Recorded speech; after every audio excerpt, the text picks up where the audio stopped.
So I think you're probably contemplating a lobster for dinner tomorrow night or maybe at the weekend. If you order our native lobster, or I think we might call it a British lobster, British native, this is the pack that's going to turn up. Let me open it up for you and see what emerges. We do sell an American lobster, and I'm going to compare that with this one in just a minute. But for starters, let me just open this one up.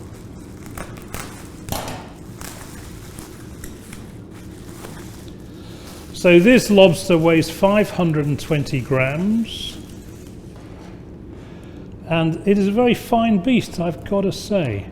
And on this one, the claws are intact onto the body. Sometimes you can imagine it's very difficult to keep them on there, so you might have one detached when it arrives occasionally too, but you can cook it and position the claws so that no one would know they were broken. Okay, so I've got the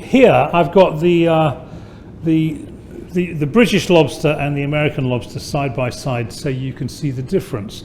And the first thing you can see is, well, frankly, there's not a lot of difference. The British one tends to be darker.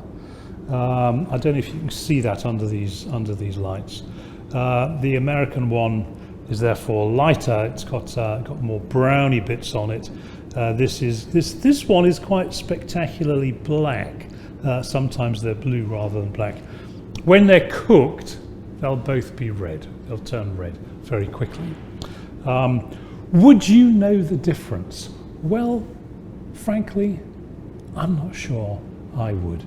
Once that was served up, cooked on the plate, I'd be quite challenged, frankly, to tell you for sure that one was American and one was British. Must give it a try one day. However, patriotism often trumps tasting. So I think a lot of Americans expect to get an American lobster. We have it. And if you want to fly the flag for Britain, we've normally got that too, although the supply on these is not quite as steady as the supply on the American ones. I think that's about everything I can tell you about lobster, except it tastes delicious.